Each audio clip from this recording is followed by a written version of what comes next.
Waterfowl hunting is awesome, but it's even more wonderful with the dog there to share it with. For me, it's not complete without the retriever. And that's one reason why we do what we do. There's just something about the dog being there that matters.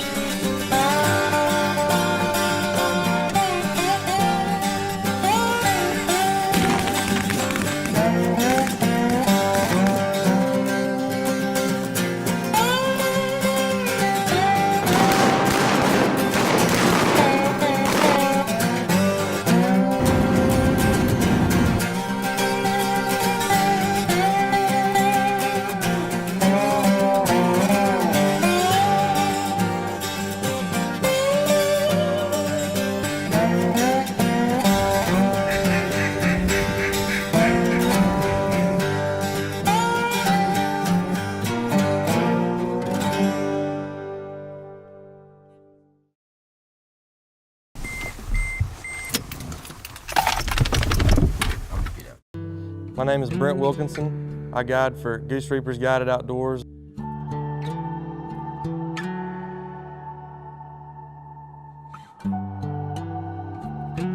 Me and Marty had been talking for a few weeks, and then one day Marty called me and said, "Hey, do you hunt with a dog?" And I said, "No, sir, we don't really use dogs." And he said, "Well, you need a dog, you know." So we started talking about it a little more, and a month later, I was in Oxford, Mississippi at Sport and Life Kennels, and I met up with old Red Dog, and we've been pretty good companions ever since.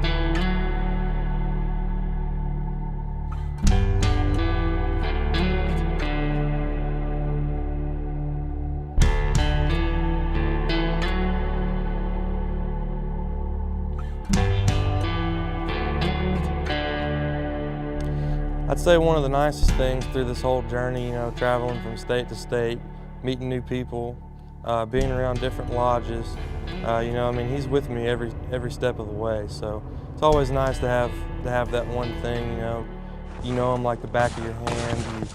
You know, you have some new experience. You know, he's there with you. It's just great to have him.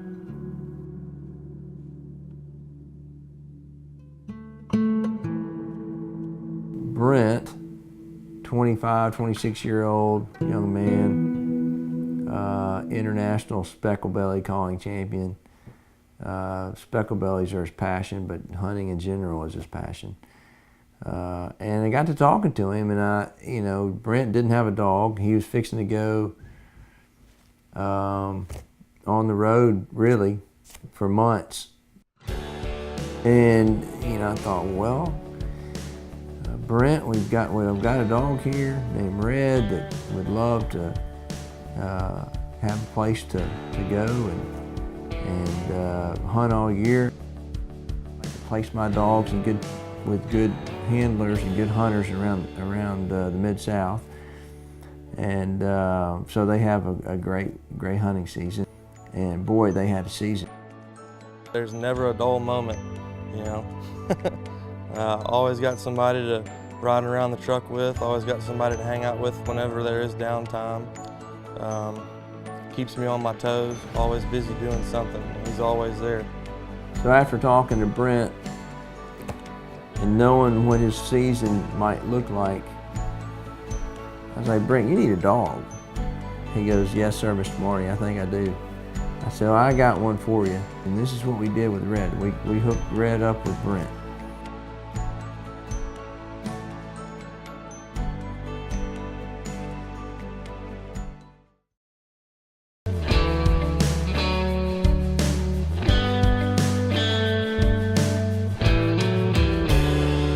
Out here driving around, we just got a tip on an area, and it's paying off. We're sitting on a crane feed. We found 2 different places where the mallards are getting real heavy. Got a goose feed. We're getting ready this afternoon. We're going to try to put a hurting on these geese and ducks. Might even kill a crane or 2. Who knows? Old Red Dog here is ready. Only know one other one, and it's super hot with ducks too. But what's crazy is these ducks aren't hitting this field. Look, they're tornadoing right there. Look at all these ducks. Look at all of them. Look back over here. It's just everywhere. Yeah. It's awesome.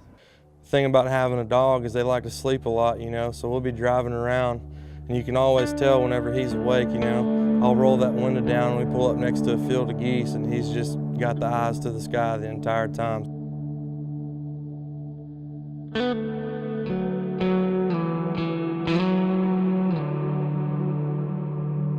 Oh, I got you. Wait. See all them geese? Crib? See all the geese?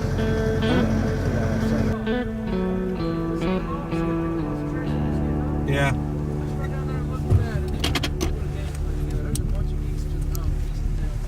Yeah, go ahead and go and I'll follow you. Yeah, the driving part's kind of crazy, you know, we'll wake up 6 o'clock, you know, about an hour before the sun comes up and we'll probably drive 300 miles in a day. It's kind of crazy, you know, we'll start at 6 o'clock in the morning, we'll drive around till, you know, we'll find one spot and go to the next, and by the time the birds go back to water, you know, sometimes it's noon, 1 o'clock, and you could be an hour away from where you started, you know, so, you know, you go back to the room, get some lunch, and then by the time that's said and done, you know, you're back on the road again. The grind that the guide life is, you know, these men go out and they are out there searching and looking and scouting every day. They're doing this, you know, whatever the season is, 60 days or more. And for a guide, Red would be just a really great asset. Having him around saved me a lot of walking. He saved me a lot of time alone in the vehicle. You know, we'll wake up at, you know, an hour before the sun comes up, and we might not be back from scouting until 1, 2 o'clock, and there's no napping. You know, you get back at 1 or 2 o'clock, you finally get to eat lunch, and when you're done eating lunch, you're back on the road again. All right. We started out in south central Texas, and we started out with alligator and teal season, which is in September, which is a crazy 16 days. And then straight from there, we'll go to Kansas, and we'll hunt there for, I don't know, a couple weeks. You know, about a week after the season starts there, the Oklahoma season will start up. But we'll stay there about 2 weeks, and then we'll come down into northern Oklahoma and we'll start shooting ducks. The first geese that show up, speckle bellies. You know, I like my speckle bellies. So we'll get on them pretty hard. And then first split's over with, you know, we'll go back up to Kansas again there for 2 weeks, well, for about a week and a half. And then we'll come back down so we can have some time to scout, and we'll hunt till pretty much the day before Christmas Eve. We'll go home for 3 days, and then we're right back here. We'll hunt till February, and then we might go home for a week. It's important for a guide, it's important for Brent to have a dog that it has no quit in him. You know, you need a dog that's got the drive. You need a dog that can go 60 mornings or more. Some places in the country, they'll go 80 or 90. But you need a dog that can go out there and grind it out like you do every day, and not get worn down. And Red is that dog. He doesn't get tired of hunting.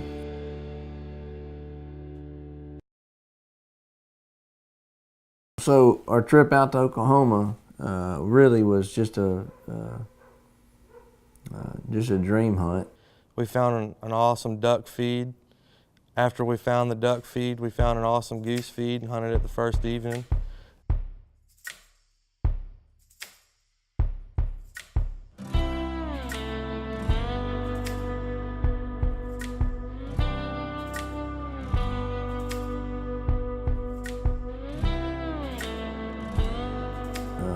I was able to take Kevin Johnson and his son Colton, lifelong friends of mine.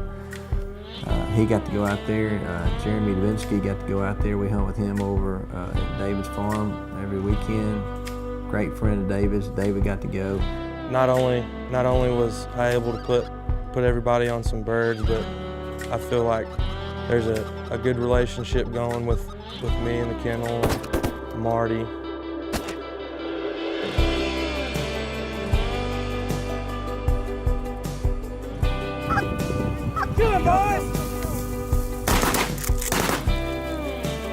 definitely bit and pulled him a little closer, didn't it?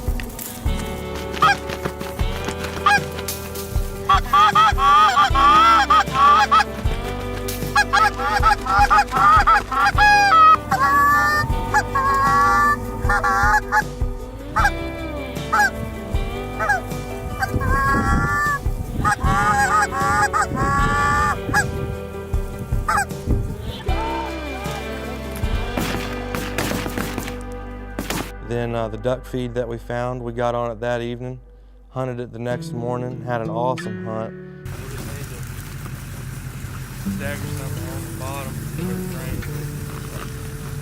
drained. After I got Red, you know, I got a boatload of friend requests on Facebook and started talking with all these people that come to find out have some of Marty's dogs, and everybody's open to be able to give tips and you know, always asking questions about the dog, you know, how he's doing, which, I mean, you never really hear from very many other kennels.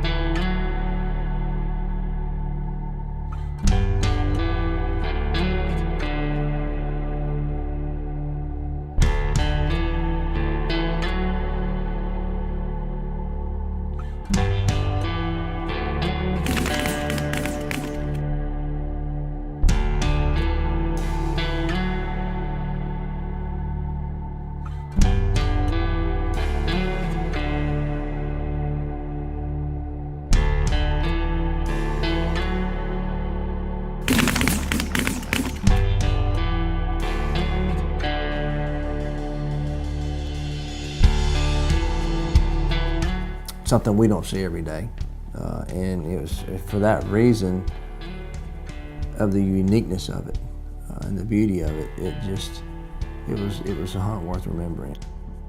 I mean, and it was incredible. Thousands and thousands of ducks in our face. Then, you know, the next day, you know, we hunted this pond that we hunted this morning, and I mean, same scenario: mallards, pintails, widgeons, by the hundreds. I mean, you know, he came up to me several times this morning to talk about it, you know, and just a great time to be here.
I've hunted with a lot of dogs in the past. You know, I've been guiding for a long time, and I think a lot of the things that stick out on him the most with me, for instance, is like being able to do a back angle cast or a hunt up whistle. Those things I've used just as much as anything he's ever done in the field.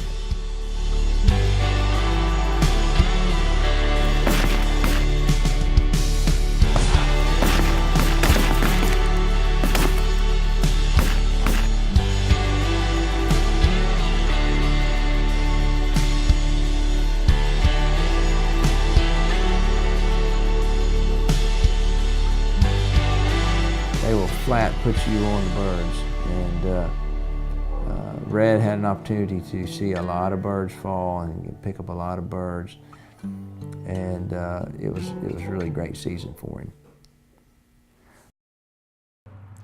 So when I went to meet Marty for the first time at Sporting Life Kennels, you know, we're sitting there in his office, and on this little dog lounge on the side is this dog, you know, and we got to start talking about him, and come to find out, Marty actually started his kennel around this dog, and it was pretty cool to be able to hunt with Harvey this weekend. I took Harvey, my old buddy. We took Joe, David's dog Joe, and then Brent had Red. So we had 3 great, you know, hunters out there with us, picking up birds for us. It was really unique watching them in a new environment.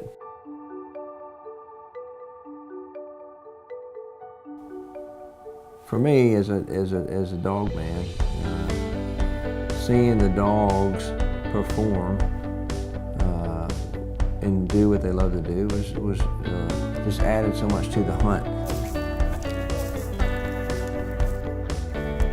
Definitely having him is nice, you know. I mean, you really think about it, you know. I mean, the average hunter probably loses, you know, 20, 25 birds a year, you know, not having a dog, not being able to pull that grass back and find that duck, or, you know, making that long retrieve in the goose field, you know, on the other side of the levee in a rice field, or whatever it may be, you know, it definitely helps having him.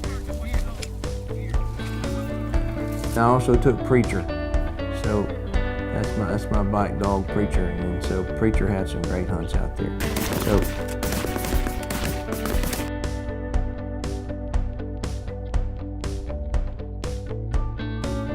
Joe, Preacher, Harvey, Red.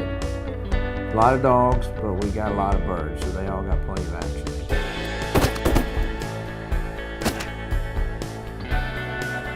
The dog that I got, Red, is actually one of Harvey's puppies, and come to find out this is actually Harvey's last season, so it was really cool to be able to experience one of his last hunts, you know, and also being able to hunt with Red. Just made the whole weekend so much cooler. Waterfowl hunting is wonderful. It's wonderful, but it's even more wonderful with the dog there. It doesn't have to be my dog, but it's just, for me, it's not complete without the retriever. It's just not the same, and that's one reason why we do what we do.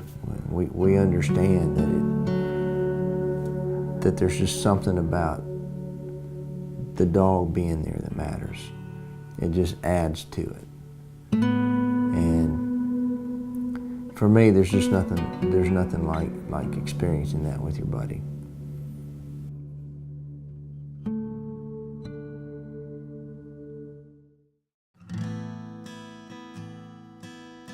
So this week, we're going to talk about introduction to gunfire. Very common question, very important question.